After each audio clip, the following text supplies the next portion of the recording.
ألم يعلموا أن الله يعلم سرهم ونجواهم وأن الله علام الغيوب.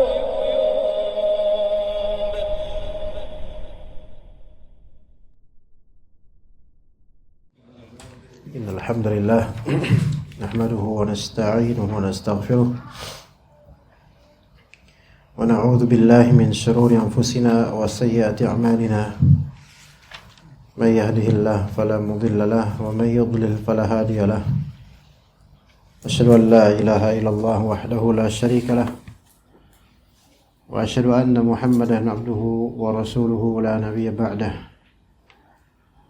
فإن أصدق الحديث كتاب الله وخير الهدي هدي محمد صلى الله عليه وسلم وشر الأمور محدثاتها وكل محدثة بدعة وكل بدعة ضلالة وكل ضلالة في النار. أما بعد, insyaallah kita lanjutkan kajian kitab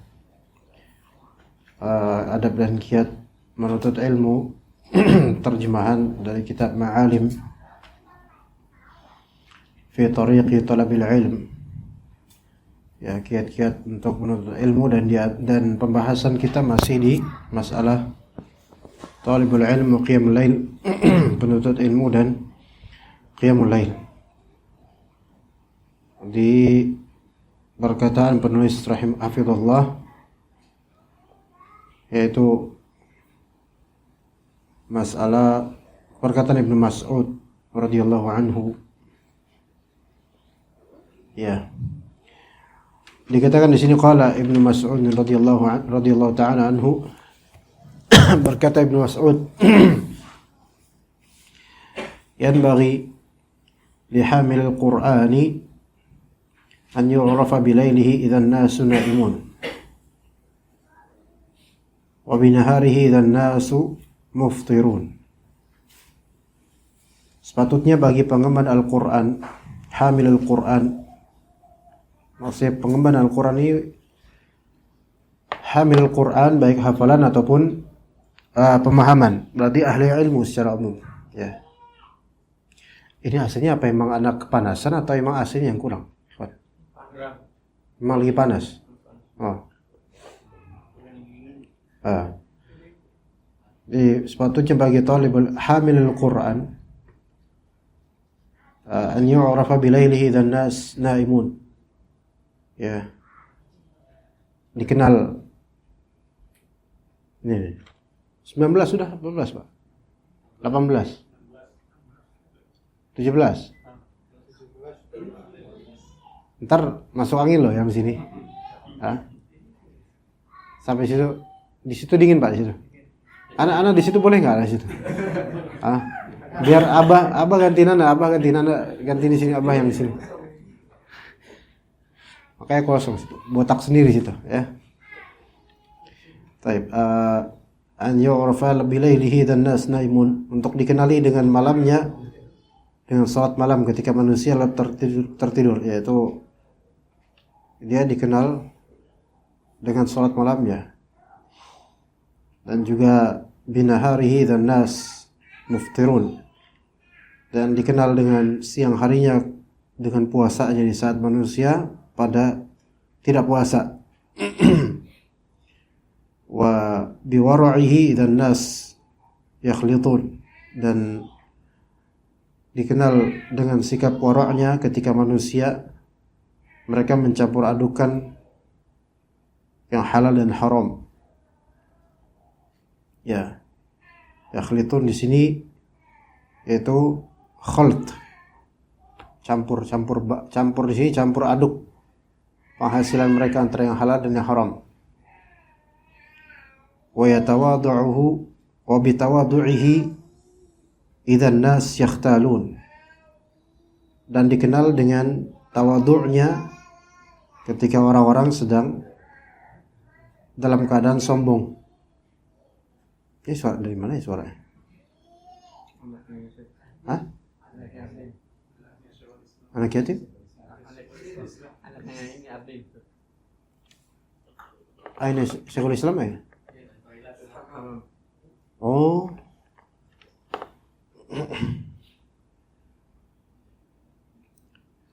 Wa bitawadu'ihi idzan nas yakhtalun.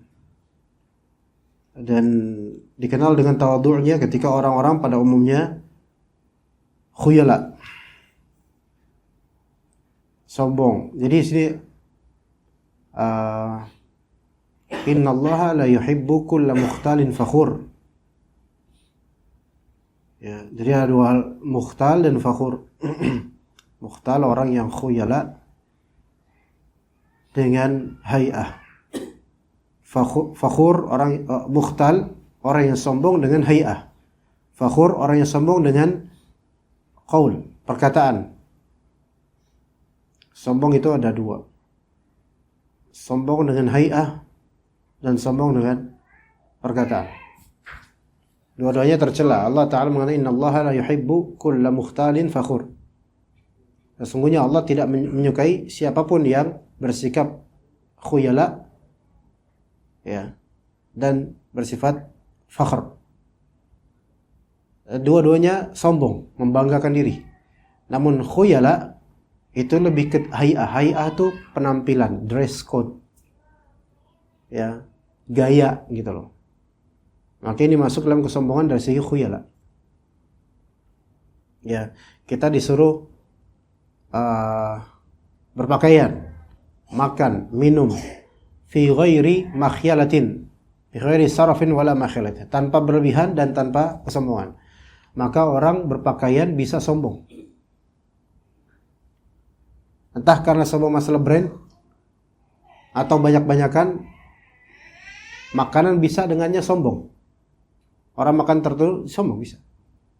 Ya, dia makan di restoran atau brand yang mahal, ya. Kemudian minum juga begitu. Kendaraan pun begitu. Ya. Bisa makhyilah, yaitu kesombongan karena hal itu. Ya. Nah, kesombongan karena makhyilah, karena hay'ah, ini ya Fir'aun juga begitu.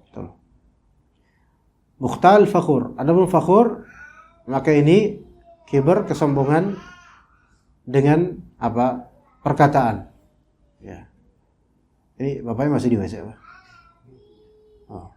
Putra tolong masuk ke sini. Hah? Oh, ikhwan jahit. Oh.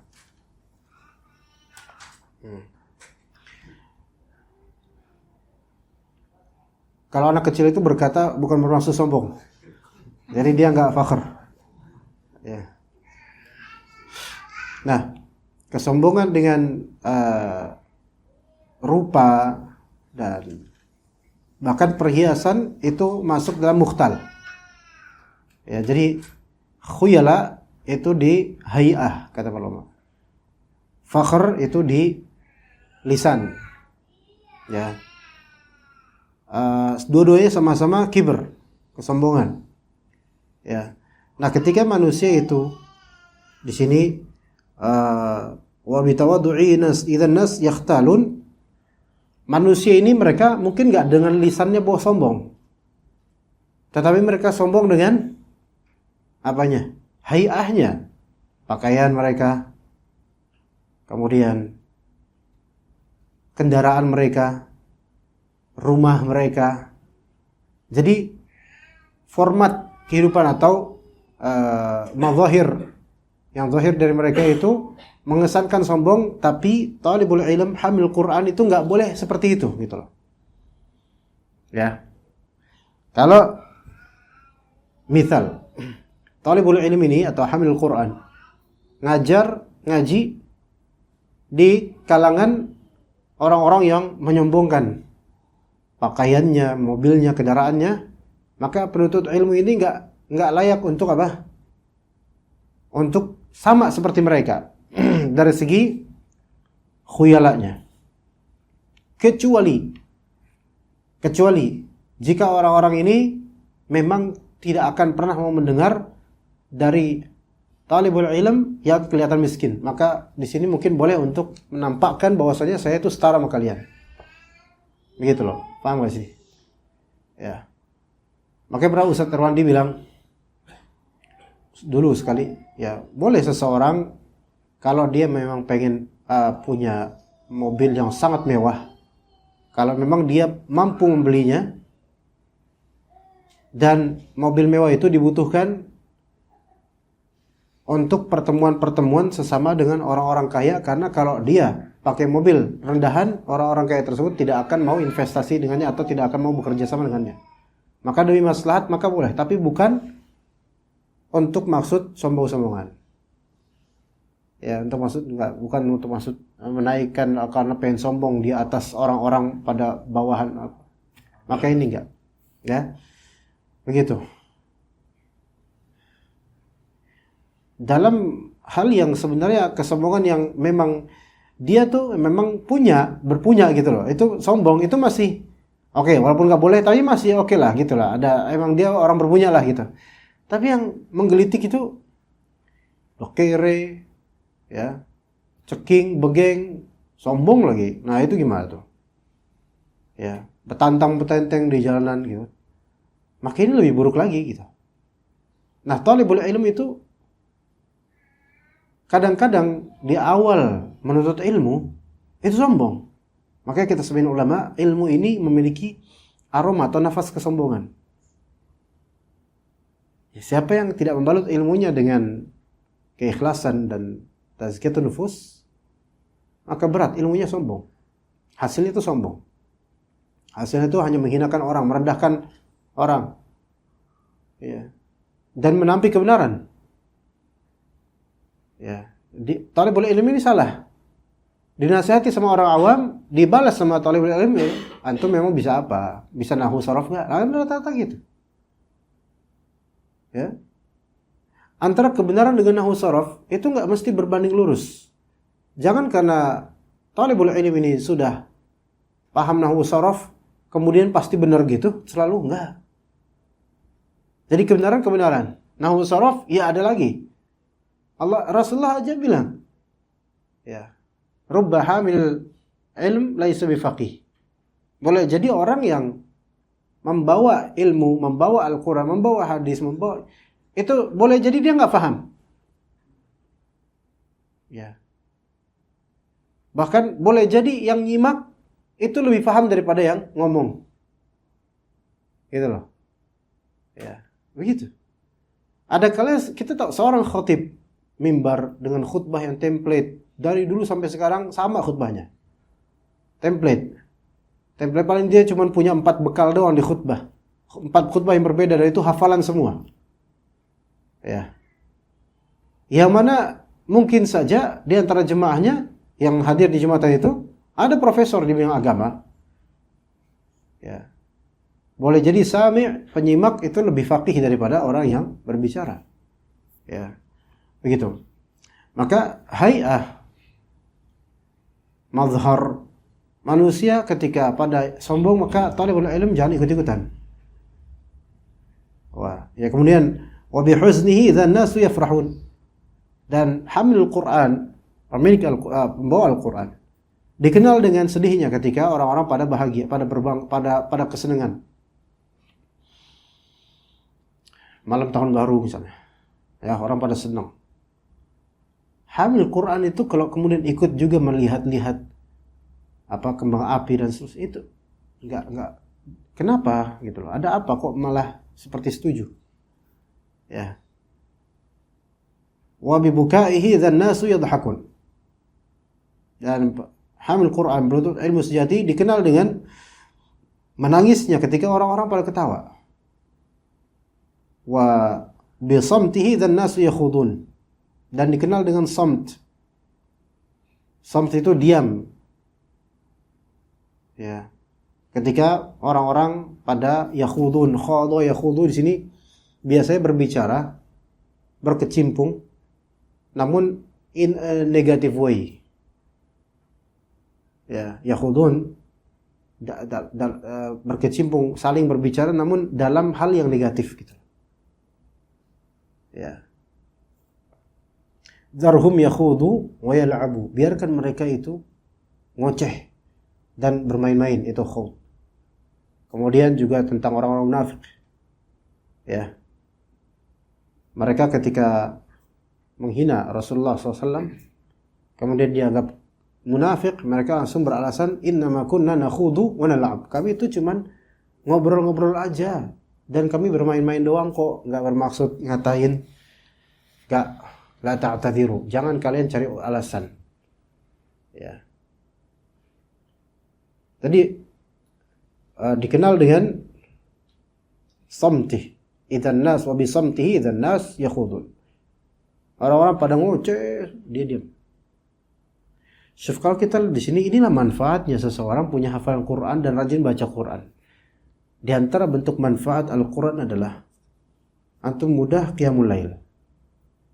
Gitu. Beneran. Kita ini susah qiyamul lail, susah maksudnya tahajud.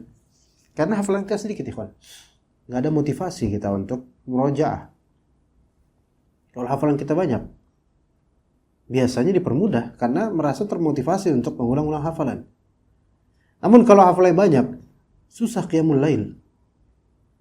Dan nggak termotivasi untuk baca-baca banyak di qiyamul lail, padahal hafalan banyak, ada sesuatu. Atau ketika sholat bersama orang-orang semangat, ketika sholat sendiri tidak semangat, ada sesuatu. Kayak Syekh Sami As-Suqair hafizullah, muridnya Syekh Utsaimin, dalam Fatwa Nur al-Darb,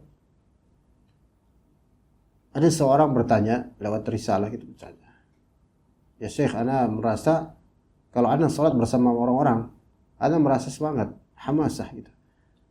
Tapi kok kalau saya sendiri, ana muqassir, nggak ada semangat dan cepat hilang pikiran dan malas. Maka kata beliau, taubatlah engkau kepada Allah. Sesungguhnya ini adalah efek dari riya. Memang ada perkataan Imam Ahmad ikhwan yang membedakan ketika antum beramai-ramai, antum lebih semangat ibadah, ketika sendiri antum semangat, cuman tidak lebih semangat dengan bersama orang lain. Itu Imam Ahmad mengatakan itu menunjukkan dia orang beriman. Faham nggak bedanya di sini? Tidak semua yang lebih semangat ketika bersama dihukumi riya, nggak semua. Itu maksud ana. Imam Ahmad pernah ditanya akan hal ini. Ya Imam, saya itu kok kalau misalnya beramai-ramai, saya lebih semangat daripada ketika saya sendiri. Maka ya itu iman, nggak masalah. Dia senang lihat banyak-banyak orang berjalan bareng dengannya dalam kebaikan. Itu nggak masalah, dan itu fitrah juga sebenarnya. Namun ketika ramai, antum sholat khusyuk semangat, tapi ketika sendiri antum nggak pernah bisa khusyuk dan nggak semangat. Nah ini baru beda. Ini dibedakan ya kawan. Maka Syekh Sami As-Suqair mengatakan bahwa saya ini termasuk bagian dari riya yang terselubung, yang mungkin tidak disadari, harus di-scan lagi. Ya. Wajar ikhwan, kalau misalnya kajian banyak ikhwan yang datang, antum otomatis lebih semangat. Itu wajar, fitrah, nggak masalah. Ya.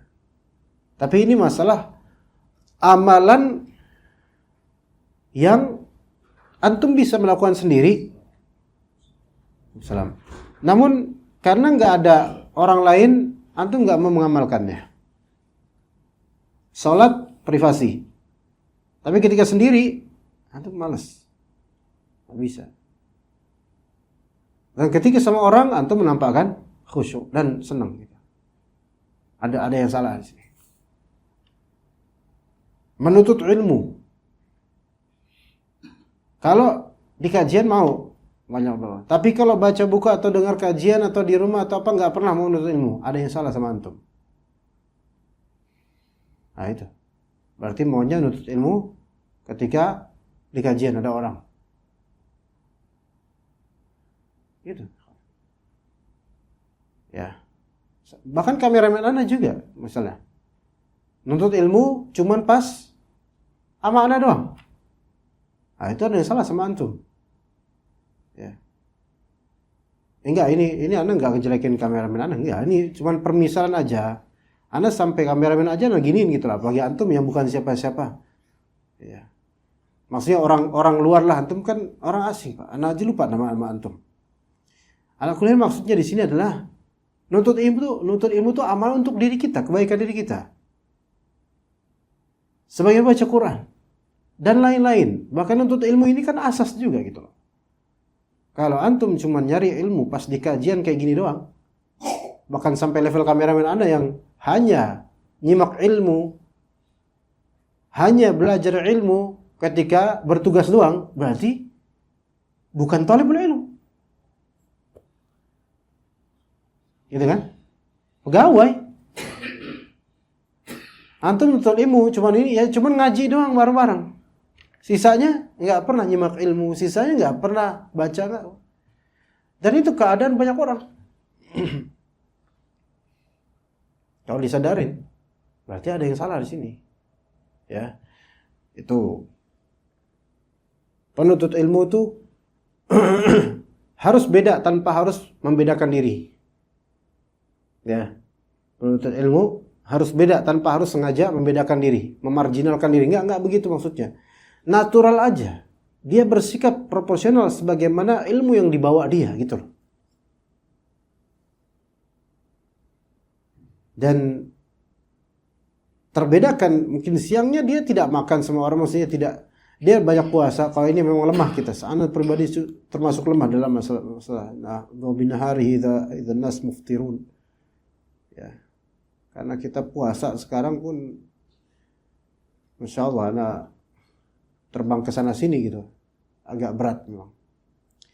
Tapi kemudian wabi wara'ihi dan nas yakhlitun.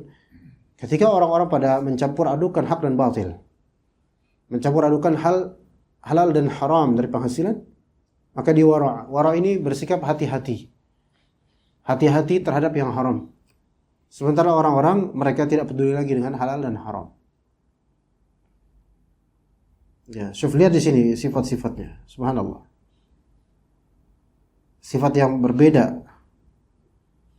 Orang-orang pada gembira akan dunia, dia sedih akan dunia ini. Orang-orang pada ketawa bahagia karena dunia, dia menangis karena khawatir akan akhirat. Dan orang-orang ketika banyak bicara hal-hal yang tidak manfaat atau yang memudaratkan akhirat, maka dia dikenal dengan diamnya. Ya subhanallah. Dan itu bisa dilakukan oleh siapa?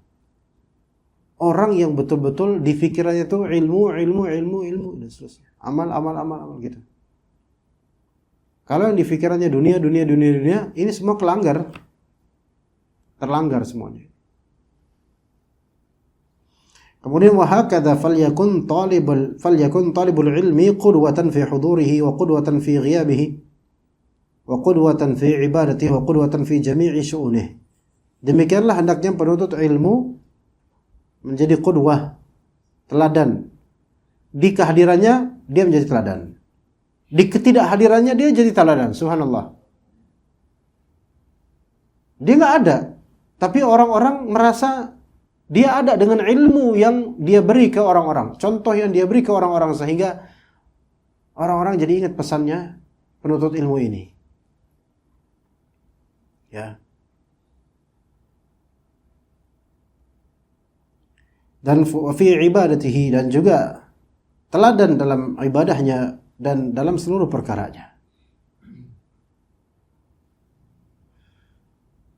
Maka kalau misal antum dalam menghadapi kasus atau suatu problem hukum dalam syariat di kehidupan antum, terus antum selalu ingat pesan dari ustadz antum, syekh antum atau guru antum, padahal dia nggak hadir, tapi teringat ilmunya di benak antum, maka ini apa? Ini yang dimaksud menjadi teladan dalam ketidakhadirannya. Gitu. Begitu. Betapa talibul ilm atau hamil Quran yang memang jadi teladan. Enggak hadirnya dia teringat ilmunya, terwariskan itu. Seperti itu. Qudwa fi ghiyabihi. Teladan dalam keabsenannya. Berarti muathir, ilmunya membekas. Ilmunya membekas. Kemudian wa ba'da hadza azkuru laka ya talibal ilm. Setelah ini kami akan menyebutkan kepadamu wahai penuntut ilmu ba'da khasa'isi salatil lail, sebagian keutamaan salat malam.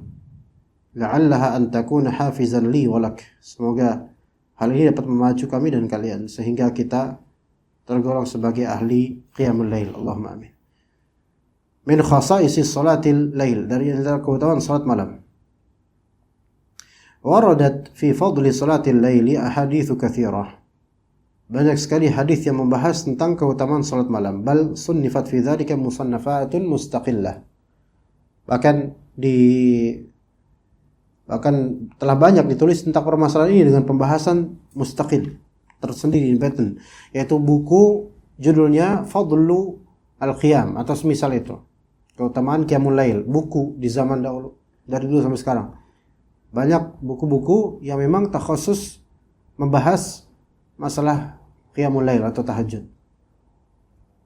Tatadammanu syai'an min ahkami tilka as-salati wa fadailiha. Terkandung di dalamnya sebagian hukum-hukum terkait salat malam dan keutamaan-keutamaannya. Ya, ini karena banyak fadilahnya secara dalil dan fadilahnya secara tajribah. Secara tajribah yaitu secara pengalaman manusia yang melakukannya, efeknya seperti apa itu manusia mengalaminya. Maka mereka kadang menghikayatkan fadilah bukan syar'iyah tapi fadilah tajribiyah, yaitu pengalaman. Taib, dikatakan di sini di antaranya awalan annaha afdalus salati ba'dal maktubah. Nah, di sini yang pertama disebutkan salat malam merupakan afdalus salat ba'dal maktubah, sebaik-baik salat setelah salat fardu. Dikatakan oleh Nabi sallallahu alaihi wasallam, afdalus salati ba'dal maktubati salatu fi jawfil lail. Sebaik-baik salat setelah salat fardu adalah salat di tengah malam, fi jawfil lail. Jawf kalau untuk fisik maka dia rongga artinya. Tapi jawf kalau misalnya di waktu maka dia pertengahan waktu, wasat atau semisal itu. Jawf kalau untuk fisik, kebendaan material, maka itu maknanya adalah rongga. Maka dalam fiqih itu al-jawf itu ada dua. Rongga manusia itu ada dua. Al-jawful a'la ama al-jawf al-asfal. Ya, yaitu jawf a'la itu ada di mukh, di otak, ya. Tuh, ada rongga di situ, space. Nah, jawf yang di bawah di badan al-asfal, maka itu rongga dua, yaitu di paru-paru dan di lambung perut. Itu namanya jawf. Nah, ini semua berkaitan dengan fikih siam, fikih puasa kalau jawf itu. Kalau di fikih ya. Namun jawf di sini maksudnya bukan fisik, melainkan waktu. Karena jawful lail, tengah malam, sebaik-baik salat yaitu salat qiyamul lail di tengah malam. Oke. Itu yang pertama. Yang kedua, tsaniyan annaha syarafun lil mu'min. Salat malam merupakan kemuliaan bagi orang beriman. Nabi SAW berkata, syaraful mu'mini qiyamuhu bil lail. Kemuliaan seorang mukmin adalah pada berdirinya ia di malam hari untuk mengerjakan salat. Namun kalau antum pernah membaca kitab Madarijus Salikin, ya, karya Ibnu Qayyim al-Jauziyah rahimahullah. Kitab Madarijus Salikin ketika Ibnu Qayyim rahimahullah membahas tentang masalah dosa dan rasa takutnya, ya. Anda akan membacakan di sini terjemahan sebagian darinya. Gini, dosa manusia itu lazim gitu, maksudnya manusia dan dosa itu udah kayak saudaraan, ya, kembaran gitu. Manusia nggak luput dari dosa, tapi wajib untuk istighfar dan taubat gitu loh.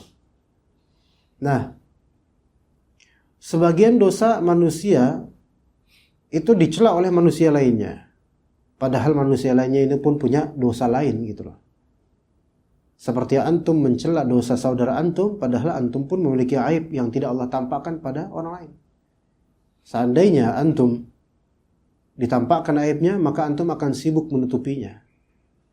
Maka siapa yang sibuk menguliti aib orang lain, maka dia suatu saat akan tersibukkan dengan menutupi aib dirinya sendiri. Ya. Hati-hati ketika kita menguliti aib orang lain. Karena itu seperti mengundang waktu di masa depan untuk kita diperlakukan hal yang sama.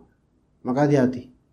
Dikatakan di sini oleh Ibnu Qayyim rahimahullah, yang maknanya celaan Anda atas saudaramu karena dosanya itu adalah perbuatan yang dosanya lebih besar daripada dosa yang ia lakukan. Tapi ini kalimat jangan difahami mutlak. Nah ulangi, celaan Anda atas saudaramu karena dosanya ada perbuatan yang dosanya lebih besar daripada dosa yang ia lakukan. Jangan difahami secara mutlak sehingga kita nggak boleh mencela orang yang berdosa secara total. Enggak gitu juga. Namun di sini maksudnya celaan adalah menghinakan, istihza yang mengindikasikan seolah-olah kita itu bersih dan dia full dosa. Ini saudara kita yang sama muslim. Ya. Maka perbuatan kita menghinakan dia karena dosanya, ya, mana mungkin aja dosanya itu dosa yang tidak separah itu, atau mungkin dosanya parah, namun semestinya dia lebih layak dinasihati daripada dicela. Maksudnya dicela di sini dihinakan. Maka dalam konteks seperti ini perbuatan antum bisa jadi lebih parah, lebih buruk daripada dosanya dia. Tapi ingat, di sini jangan difahami mutlak. Dilihat orang yang berdosa ini. Kalau orang yang berdosa ini dia tidak menampakkan dosanya, atau dia menutup-nutupi dosanya, atau itu dosa pribadinya, atau antum hanya mendengar selentingan saja tentangnya. Maksudnya bukan orang yang benar-benar dia tuh apa ya bahasanya, songong dengan dosanya. Ini beda, ikhwan. Gimana, beda nggak?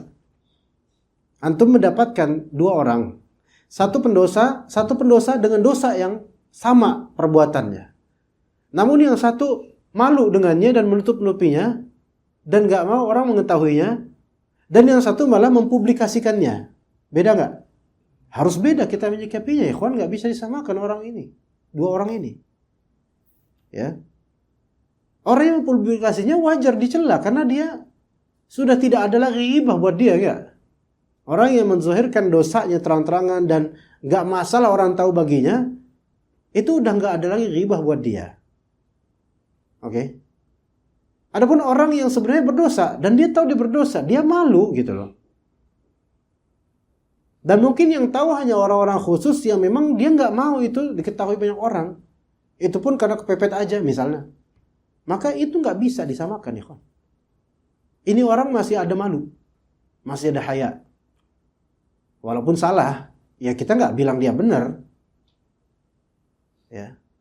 Ya mungkin dia malu sama orang karena dia juga masih malu sama Allah gitu loh. Tapi yang ini, yang kedua, ini subhanallah, nggak ada malunya, terang-terangan, dan nggak peduli dengan orang tahu apa enggak gitu loh. Lu tahu urusan, pokoknya nantang malah. Ini kita ghibahin yang ini pun itu nggak masalah loh, karena ghibah untuk mujahir seperti ini itu nggak masalah. Udah nggak ada lagi sekat ghibah buat dia. Udah semua orang boleh ngomongin tentang kejelekan dia karena terang-terangan dan berbangga dengannya. Jadi konteks Ibnu Qayyim ini untuk orang yang dosanya itu tersembunyi, terselubung, atau antum hanya mendengar serpihan info tentangnya yang belum clear juga, atau antum mungkin melihat dia berdosa dalam keadaan dia tuh sebenarnya nggak mau antum lihat. Ini beda, ikhwan. Maka celaan antum pada saudara antum karena dosanya yang dia berusaha menutupinya dan dia malu sebenarnya itu, antum celak kemudian, antum cecer kemudian, maka ini perbuatannya lebih besar daripada dosa yang dia lakukan. Selama dosa itu dosa pribadi. Ya, maksudnya dosa pribadi ini, ya dia menzalimi dirinya sendiri, atau mungkin pribadi sini ya tidak sampai dosa besar yang tingkatannya itu tinggi sekali, seperti zina di kebun, auzubillahi min dzalik. Ya kalau zina di kebun ya udah beda urusannya, dia laki perempuan, atau homoseksual misalnya, dan itu real gitu, apa dia melakukan itu real gitu. Auzubillahi min dzalik. Kemarin kan ada di daerah Bawahyu, mana? Ada berita karena di daerah Sumatera Barat itu, di masjid melakukan sesuatu. Ada. Nah kalau gini udah beda urusannya, gitu kan ya. Ini mah nggak usah disebutin, jijik nyebutnya. Tapi ala kulli hal. Oke, itu terjadi. Ya. Tapi udah dengan kadarnya aja ya kawan.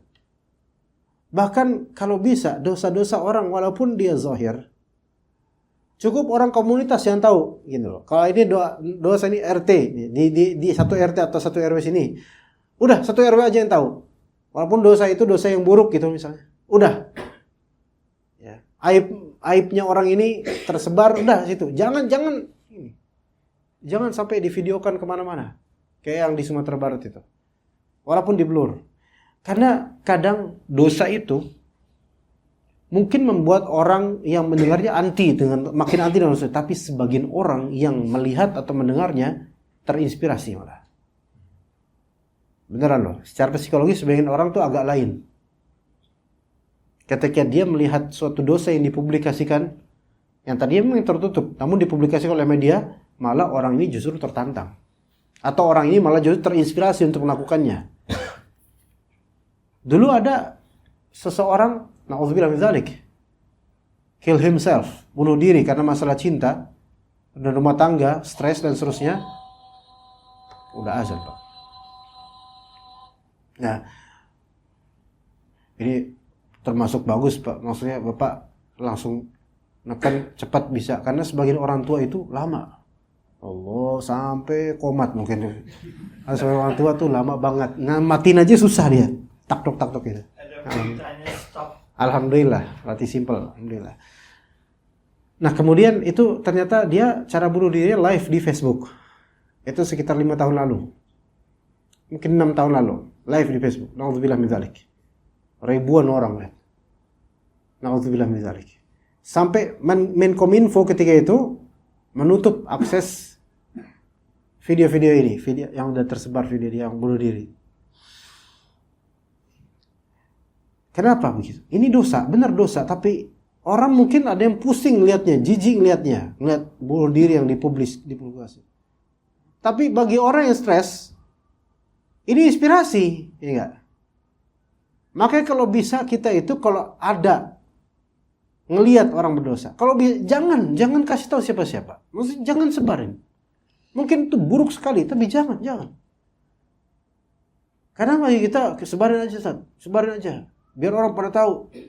Apakah titik pentingnya itu adalah biar orang pada tahu? Di situ titik pentingnya. Apakah nggak memikirkan bahwa ketika orang-orang pada tahu banyak hal-hal yang buruk sekali terjadi? Jangan sesuatu itu hal negatif itu kita sebarkan dengan alasan biar orang pada tahu. Titik biar orang pada tahu itu nggak boleh menjadi full stop, nggak boleh menjadi titik. Melainkan apa tujuannya supaya orang tahu itu apa tujuan endingnya. Kalau madarat lebih besar, nggak boleh. Gitu ya. Oke, kita azan dulu. Ya, kita azan dulu. Setelah itu kita lanjut kalimat dari Ibnu Qayyim yang bagus banget ini. Ya, fadhal.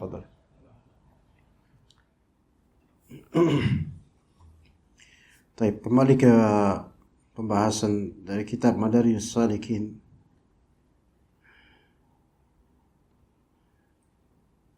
Orang yang mencela saudaranya karena dosanya yang dia tutup-tutupi atau masa lalunya yang sudah berlalu darinya, itu perbuatannya lebih besar daripada dosa yang ia lakukan.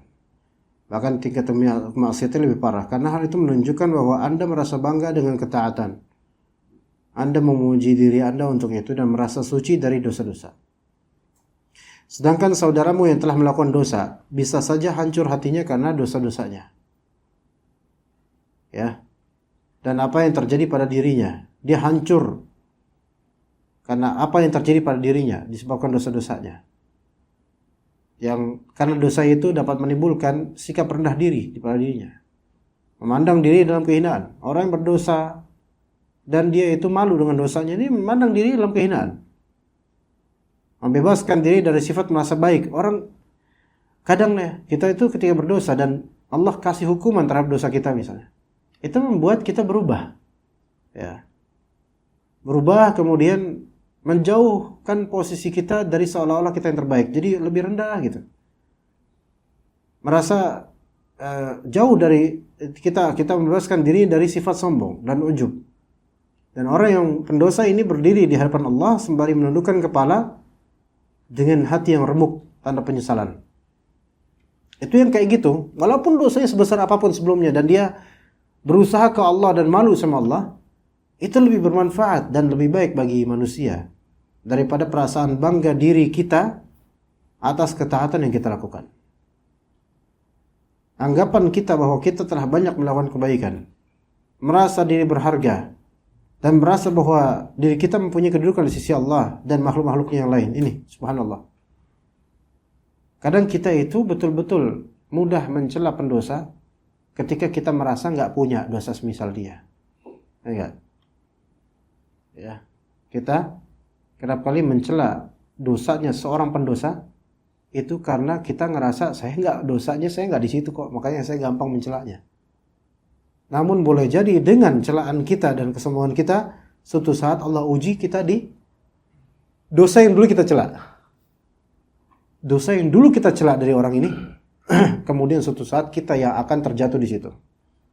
Dan ketika kita terjatuh di situ, kita baru merasakan ternyata untuk keluar dari dosa yang dulu kita cela itu lebih susah. Untuk keluar susah. Dan baru mungkin di situ kita pahami orang yang dulu kita cela juga kesulitan, susah keluar dari dosanya. Sekarang kita yang sekarang kayak gini. Manusia itu kadang-kadang begitu. Di atas terjelembab dia. Mengira bahwa dia nggak bakal pernah turun, nggak bakal pernah terjatuh. Ya. Kemudian betapa dekatnya orang yang berdosa ini dengan rahmat Allah dan betapa pula dekatnya orang yang sombong ini dengan kemurkaan Allah. Karena dosa yang membawa kepada kerendahan hati itu lebih disukai oleh Allah daripada ketaatan yang bersama dengan kesombongan. Seumpama Anda tidur sepanjang malam dan bangun dengan rasa menyesal sebab tidak sempat bangun untuk salat malam, itu lebih baik daripada Anda mendirikan salat sepanjang malam dan bangun pada waktu pagi dengan penuh takjub atas diri sendiri. Subhanallah. Ini perkataan Ibnu Qayyim ini, quote ini itu banyak tersebar. Perkataan yang luar biasa. Bukan, panjang, Mbak. Gimana? Apa Anda screenshot aja tak kirimin ke grup? Seumpama Anda tidur sepanjang malam dan bangun dengan penyesalan karena enggak salat malam. Itu lebih baik. Penyesalan itu lebih baik daripada Anda salat semalam suntuk dan bangun dengan ujub, intinya gitu.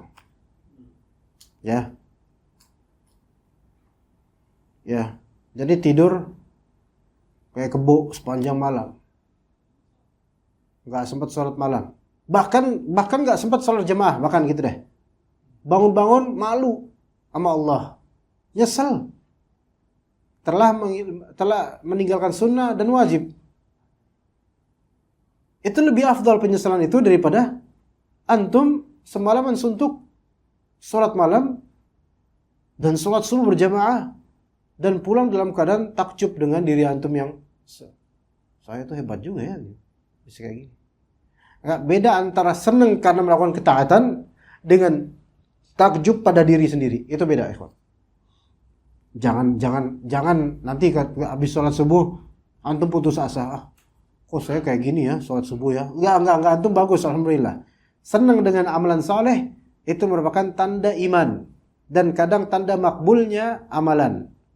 Tanda iman dan merupakan tanda makbulnya amalan setelah itu dia beramal kemudian. Jadi di antara tanda terkabulnya amalan adalah antum pengen beramal lagi setelahnya. Gitu. Tanpa ujub.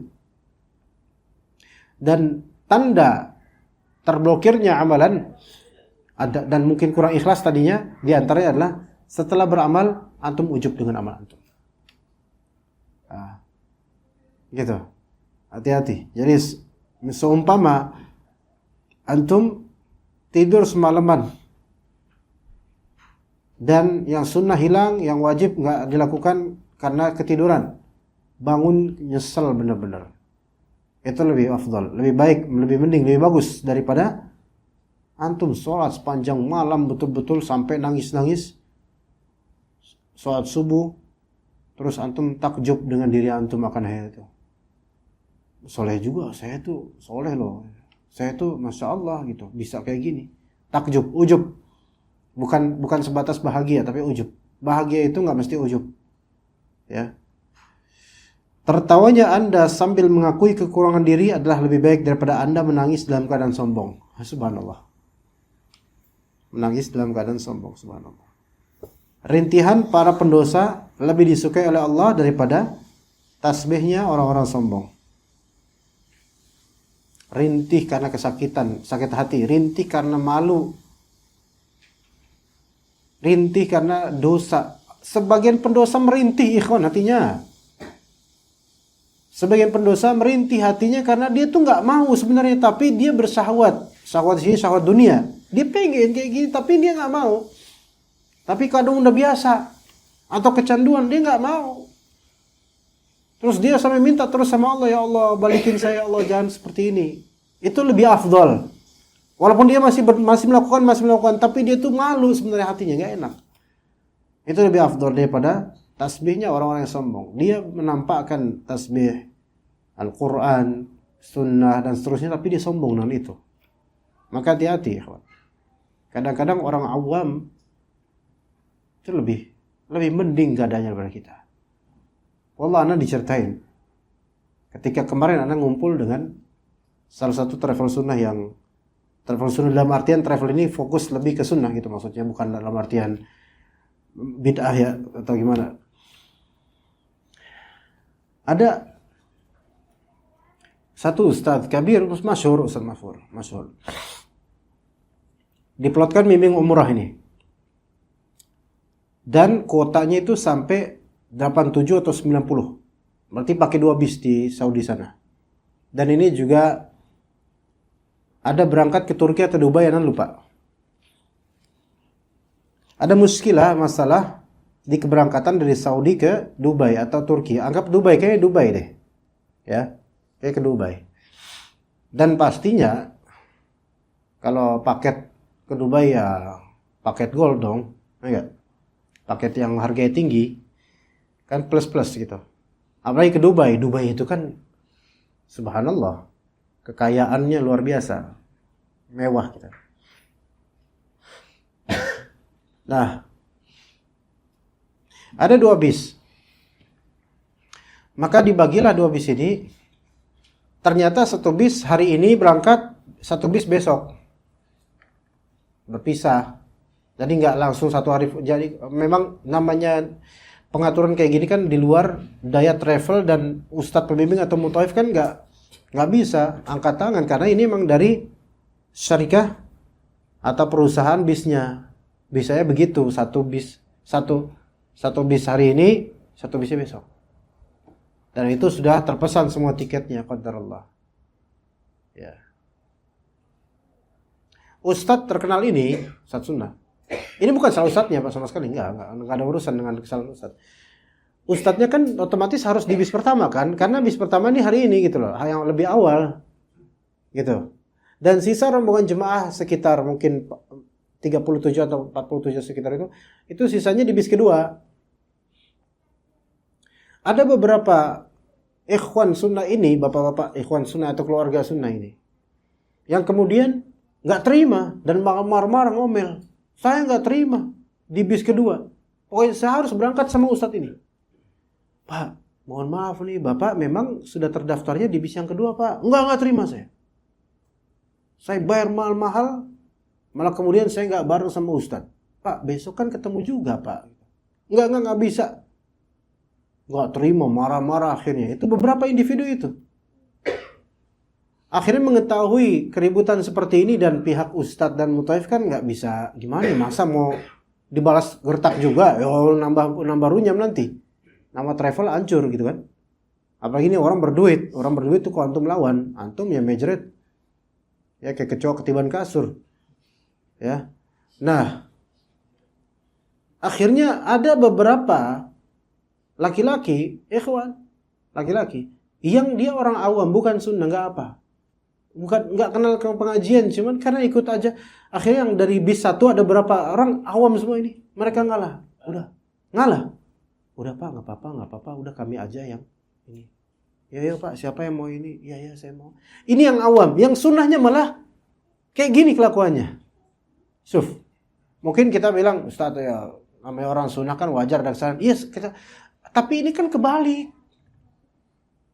Kita kan anti fanatisme. Gitu loh.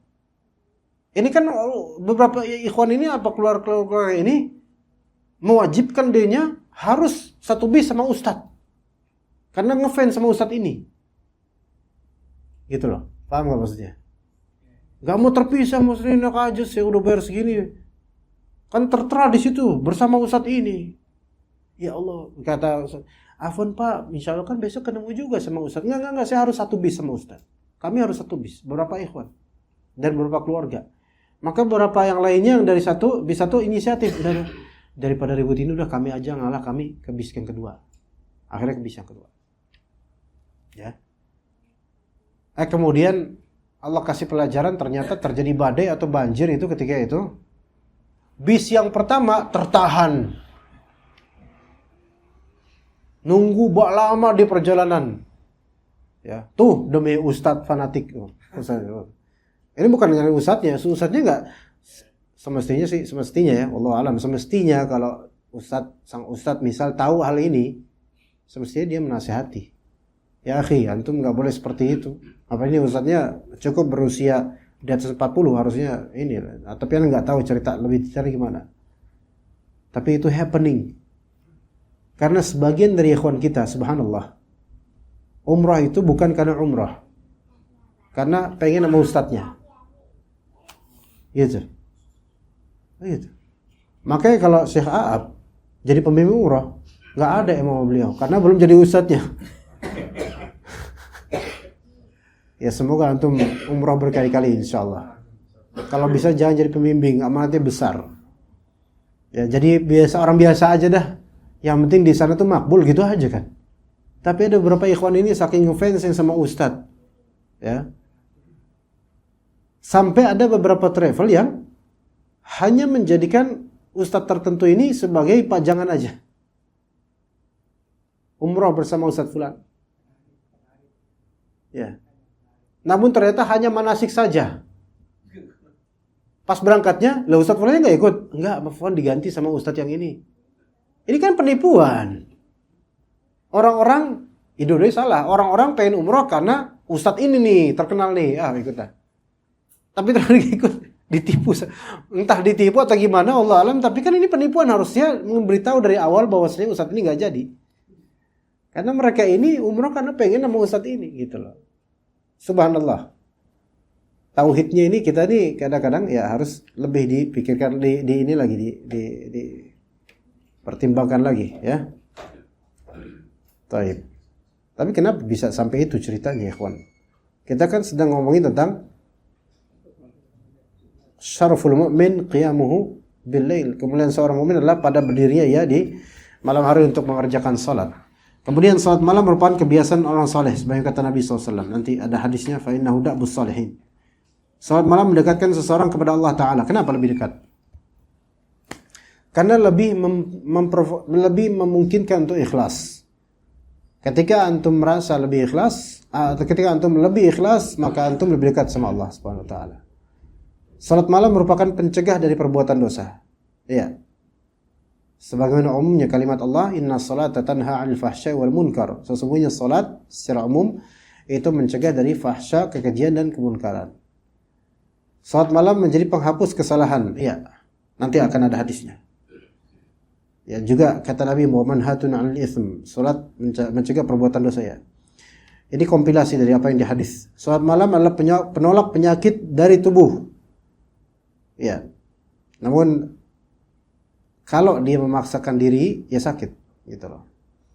Memaksakan diri untuk salat begitu lama ya sakit. Nabi SAW pun mengalami sakit karena salat malam. Namun sebagian ulama mengatakan salat malam untuk hak Nabi SAW wajib, kata sebagian ulama. Sebagian ulama lainnya menyatakan salat malam dulunya wajib, namun setelah diwajibkan salat fardu, maka kewajiban salat malam itu digugurkan. Dan sekalipun Nabi digugurkan juga. Ya, jadi ada pendapat mengenai salat malam. Hukumnya apa bagi Rasulullah SAW? Sebagian ulama mengatakan wajib sampai akhir hayat beliau. Makanya beliau salat malam sampai kakinya bengkak, yang misalnya itu, ya iya. Kakinya agak baal gimana gitu.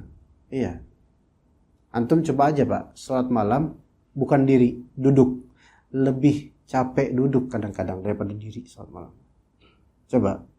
Dan duduknya bukan sila, duduknya tawarruk, duduknya iftirash, tegak misalnya.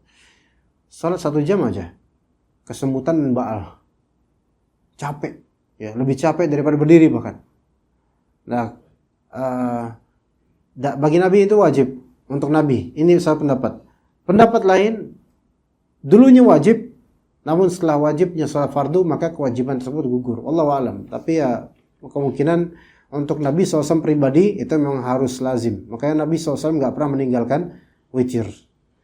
Tetapi bagi kita tidak wajib. Ya seperti itu. Semua poin tersebut terangkum dalam hadis Nabi SAW. Alaikum biqiyamil lail. Hendaklah kalian mengerjakan salat malam. Fa innahu da'bus salihina qablakum. Sesungguhnya itu merupakan kebiasaan orang-orang saleh sebelum kalian. Wa qurbatun ilallahi ta'ala. Merupakan hal mendekatkan diri kepada Allah Subhanahu wa taala. Kemudian wa manhatun 'anil itsm, pencegah dari perbuatan dosa, wa takfirun lis-sayyi'at, penghapus kesalahan.